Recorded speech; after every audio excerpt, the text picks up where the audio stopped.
It's time again for Skippin' Guests. Joining us today is actress Julie Miller, who is currently giving us a stunning portrayal of Marilyn Monroe in the one-woman show Marilyn in Her Own Words. Also with us is actress Susan Strasberg, who knew Marilyn personally. No doubt Susan will have some frank comments to offer about Miss Monroe. And now, here's your man of the half hour, Skippy Lowe. Susan Strasberg, tell me. Just got back from Patty. Whenever you say tell me, I get nervous. Do you really? Well, what's new and exciting in your life right now? Everything.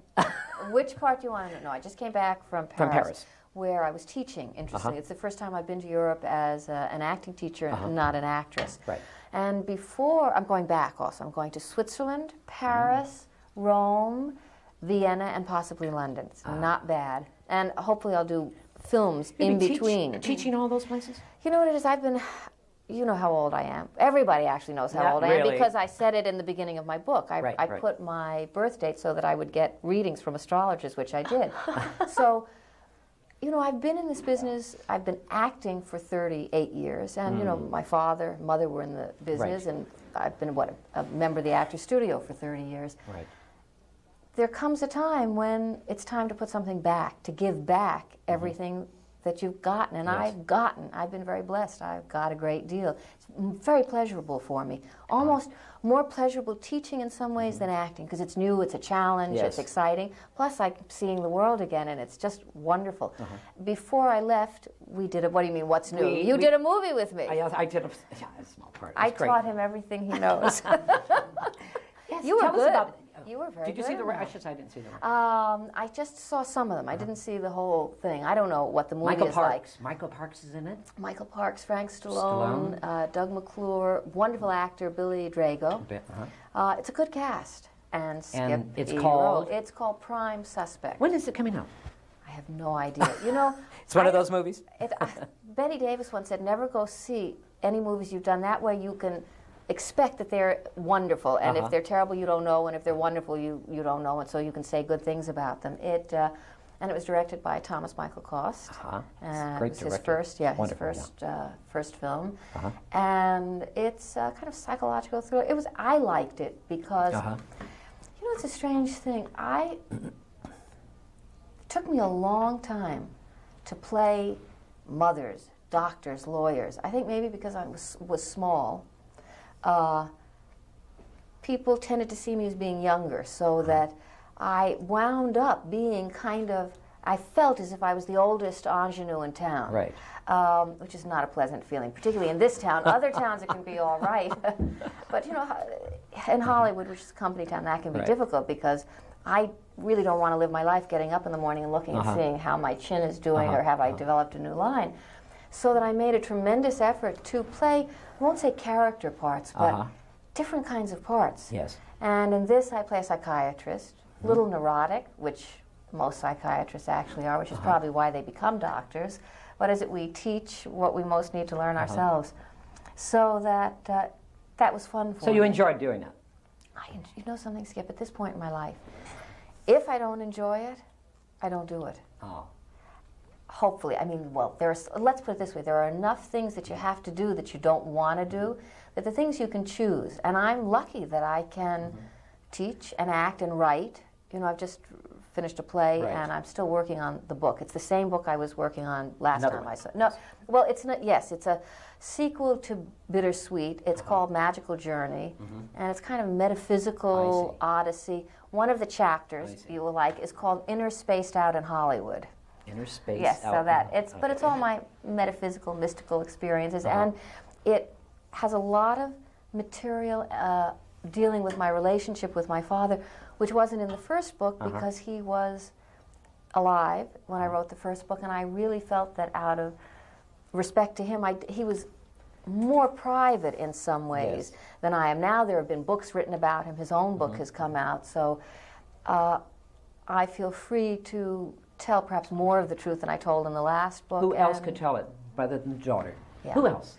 Well, Susan, growing up and as a Strasberg. Growing up as a Strasberg. You think I'm grown up? Thank you. Theater. I mean, you've done a lot of theater. Yes. And you've been around the best. Yes. Marilyn Monroe, came to your father. Tell me about that. Well, why did he come to your dad first? I mean, he was the best.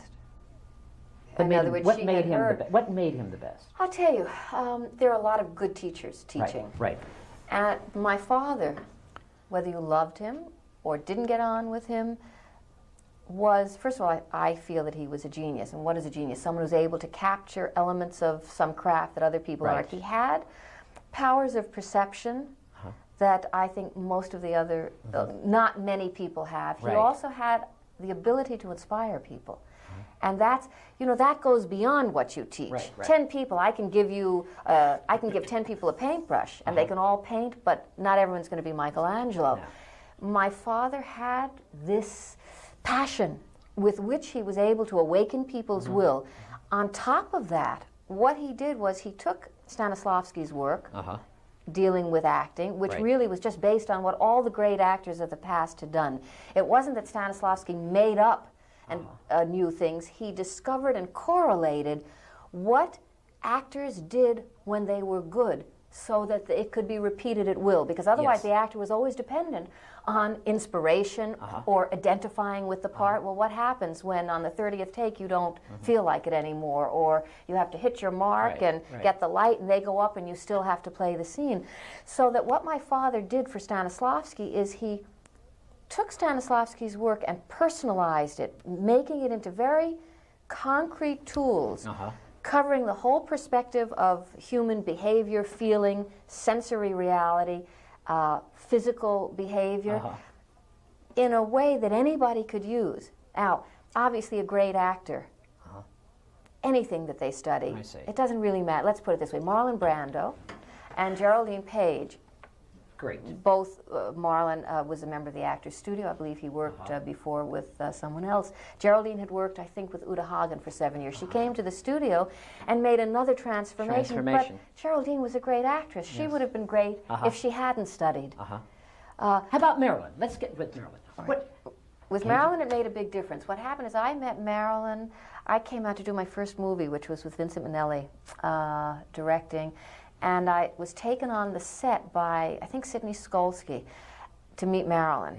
And Joe DiMaggio was on the set. I'll never forget, because she fell. She was singing, "We're having a heat wave, tropical heat wave." She fell right on her behind, I think because she was a little nervous.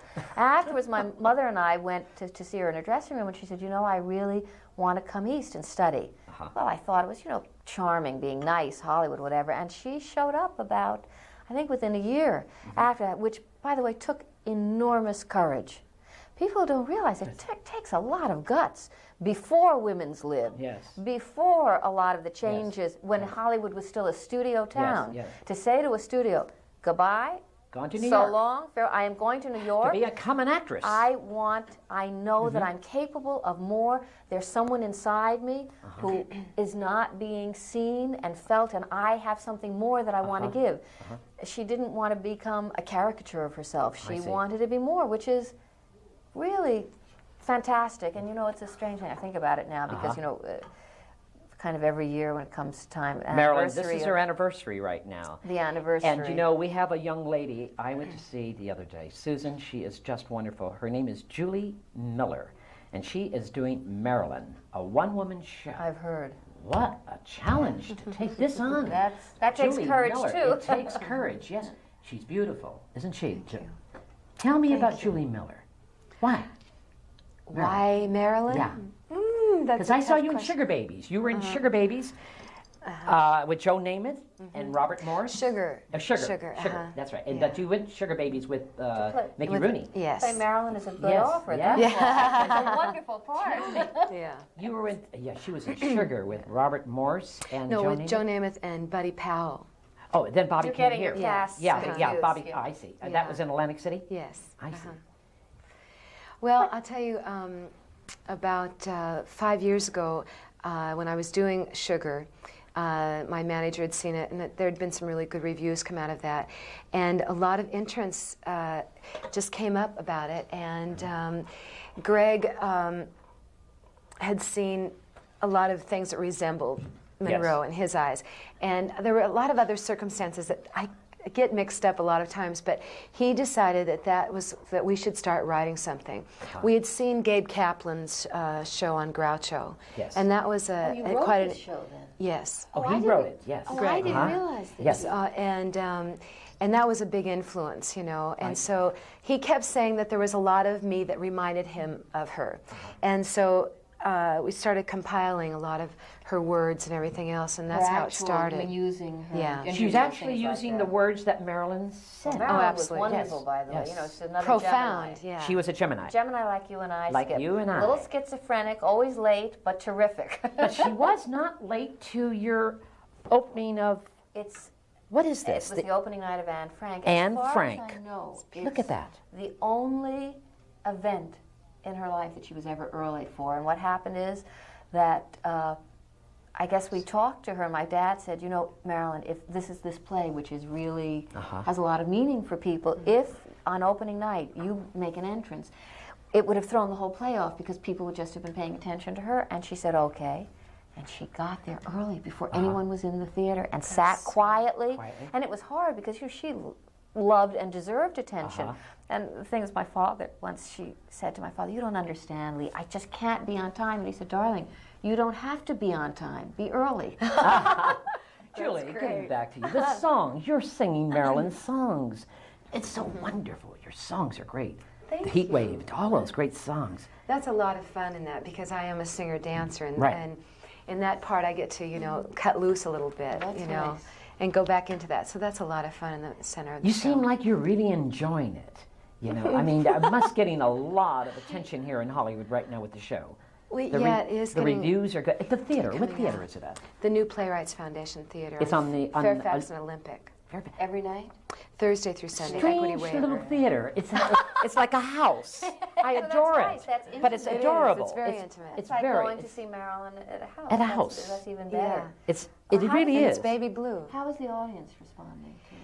They're great. You know, every night it's different. Some nights you can hear a pin drop, you know, and they laugh in different places every night, and they.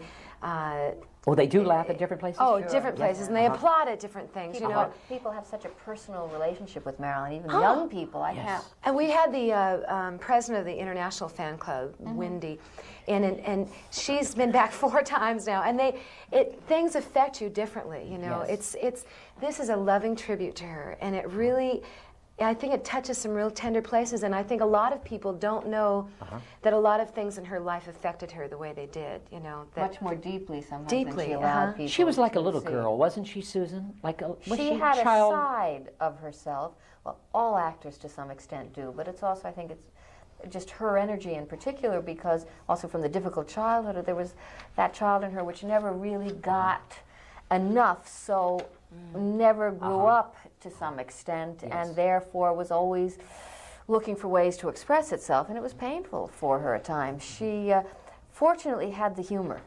You know, that I think it's that which it was a saving grace. The fact that she could, I was telling Julie, She did have a sense of humor. Well, for instance, she could look and say, "Oh God," and mean it. You know, with like tears in her eyes. "Oh God, I just want to kill myself, unless I get a better offer." Oh, I see. Oh, really? So that Great. it was that being able when she was in good shape, and by good shape I mean when emotionally she was a little more centered because she was very insecure. When she was not drinking, not taking sleeping pills, and so.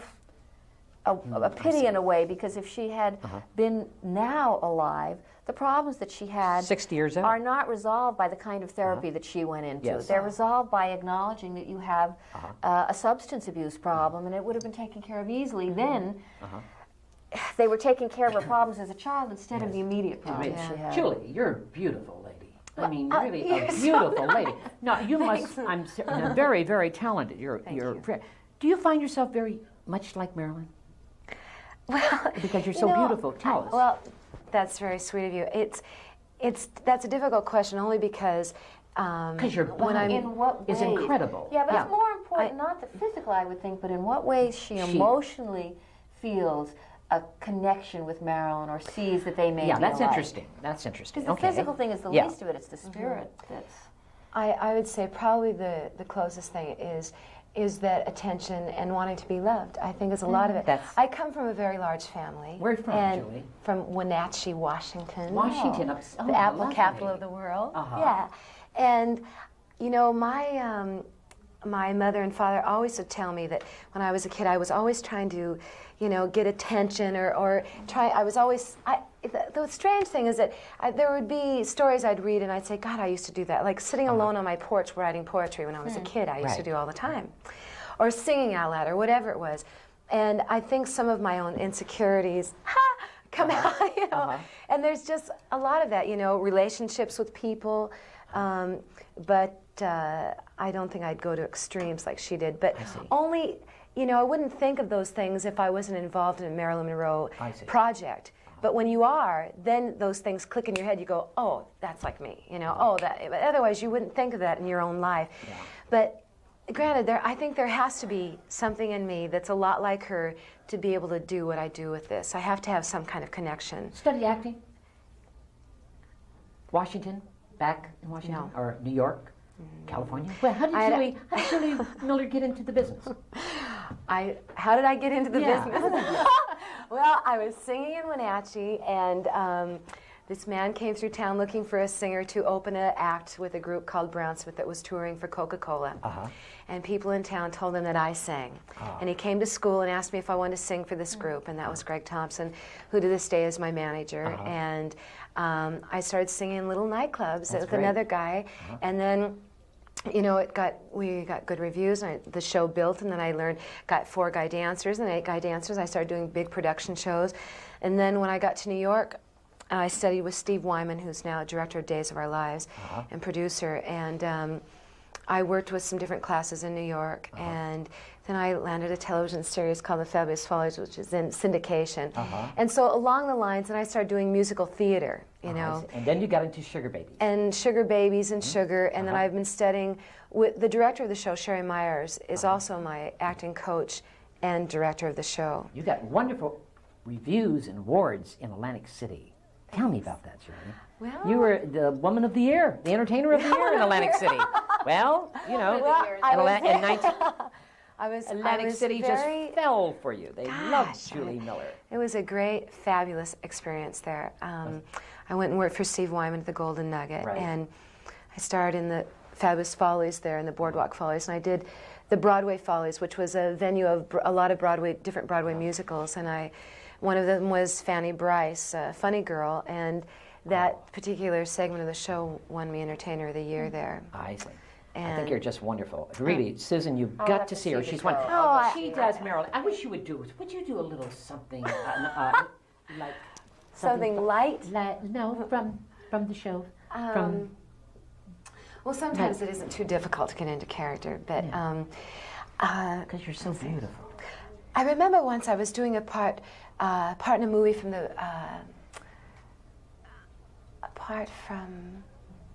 Ladies of the Chorus. And no, it wasn't Ladies of the Chorus. It was I got a part in a Mars Brother movie. No acting, just sex again. I had to wiggle across the room. I practiced jiggling my backside for a week, and Groucho loved it. His eyes popped out. I remember he made this joke off screen. He said, "Young lady, I think you're a case of arrested development. With your development, someone's bound to get arrested." I want to be loved by you, just you, and nobody else but you. I want to be loved by you alone. Boop-boop-be-doo. That's wonderful. Do you know what I like? Lighter. She keeps it within, like Marilyn sings within. Marilyn did singing within. Yes. She never out. Am I correct? She changed also tremendously, Marilyn. She underwent a big transformation. If you look at the early films and the later films. When your father took over. When she took over. When she took over? She took responsibility for her own life, and my father helped her. Nobody really took over. He was not Svengali in that sense, although I don't think she could have done it because my mother coached her in all those later films also. But she really, I saw her do scenes in class. She didn't have the walk, the speech, and in person, by the way, the speech was not, she, in the early films, exaggerated, but she could be she could get right down there, and when she got mad, it went zoomed right high, pitched. She did mean by mean I mean good imitations of people, by the way. She did personate people, didn't she? Oh, I once saw her do a killer imitation of Mitzi Gaynor. Really? And I'd love to see that. I think she had worked with in no business like show business. Yeah. I'm not sure. Yeah, and she had it. She was very sharp. Do you know what I'm saying? Not sharp, but it was like she had an edge. She had an edge, and she would get. Could get hysterical like most good classic hysteric, a little more though. As Julie said, that it distorted a little bit. In other words, that she, by distorted, I mean the neurosis got in the way at a point which she would not allow it to, and then was made worse by the substances. You know, I really like about the show, Marilyn.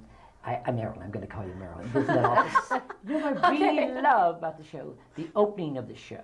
It's wonderful. What is the opening? It's the Sinatra music. Oh, well, which Marilyn loved. Sinatra and the bed, it's one But the opening mirrors. is Kiss.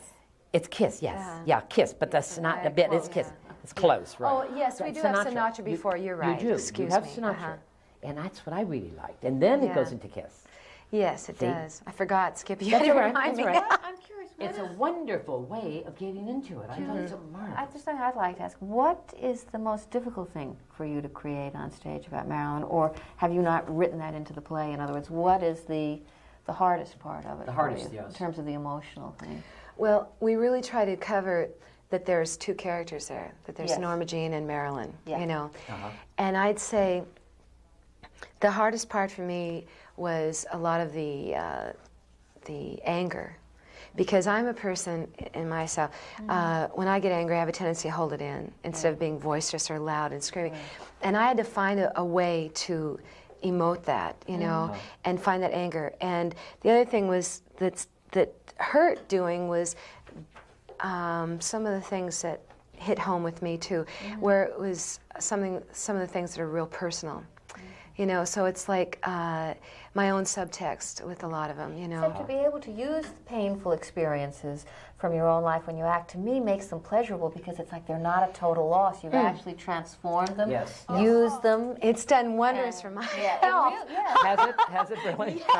Letting it out, you know. Do you think Marilyn knew what she was doing the night, the pills? She forgot to count, or did she? She had done it before. She did forget to count. No, she had done the same thing Tried, before. yeah. In other words, I remember on Do her you hands actually think and she knees. really meant to do what she... On that night, well, it's what I said to you. I'm going to kill myself unless I get a better offer. But she always kept the better offer in mind. But she would. What would happen is she would take pills, then she would drink champagne, then she would forget how many pills she'd taken. So, and then with the champagne, as we know now, that combination is what killed Judy Garland. The uppers and the downers and the champagne is deadly. And so I think, no, I don't think that she really knew. You know, if she had been in her full consciousness, awareness, no, I don't think I she love would. that scene when you're when you're drinking at the scene, and that was a very, very touching scene. I thought it was wonderful. Thank you. Is this your first dramatic role? Yes. I've done mostly musical theater. Mostly musical. I think it's wonderful. You're getting a lot of good reaction at the theater. Thank a lot of good people. Where you would like to take this show? From Maryland to... Where would I like to take it? Everywhere. Because it is a good show. Well, and I think you are the best. You're the very, you very really- best who's it's doing really sweet. Marilyn. I must say, you really are. And I'd love to have a shot of that Marilyn over there with the dress. Isn't that a beautiful? And that is Julie Miller. Now, would you say, Julie, it is a beautiful shot. Thank you. Do you have that yet on that? Isn't that a beautiful shot? Pablo, did you get that one? It's a beautiful one. How about the one on the chair, Pablo? Can you get that one? It's a beautiful one. Isn't that beautiful? I think it's wonderful. Who did those photographs? A man up in Seattle. Oh, really? Petrelli, Oh, interesting. We did the. So where would you like to take this show? I'd like to take it, as Susan said, everywhere. Now, would you like to take it to New York, to Broadway? I think it should go. It deserves Broadway. It really does. You know, that's a dream. You know, that's a real dream. That would be. I mean, I think everyone would love to go perform on Broadway. Then, Julie, London. Wouldn't you be stuck the rest of your life as Marilyn after it? No, what do you think, Susan? That's not if she. It would depend on the choices she made and what she played afterwards. That would be up to her. I have to. I mean, this is a wonderful vehicle, and it's something that we've put a lot of time into, and I think I would like to take it absolutely as far as it could go. You know, because it deserves that. Film it. And yeah, put into a film. special. Yes, it could be a special. Yes. And but there are other things. I mean, I love performing live and singing and dancing with my guys and everything. And I there's two flip sides of me. I like doing the serious thing, and I like doing the thing that's Julie a lot Miller, of fun. real name? Yes. Yes. Julie Ann Miller, in Julie fact. Ann Miller. In fact, my father named me after Ann Miller because that was his favorite girl. And you worked on the show with her. Yes, and when I got offered the job in Sugar Babies, one of the main reasons I took it, not only to work with a legend like Mickey Rooney and Ann, but was to make a dream come true for my dad. And when he met Ann Miller, he looked like a little kid. He looked just like a little kid. It was the greatest thrill of my life to have my dad meet her. You should have seen him. Doesn't she remind you of Marilyn the way she just said that? I mean, her dad.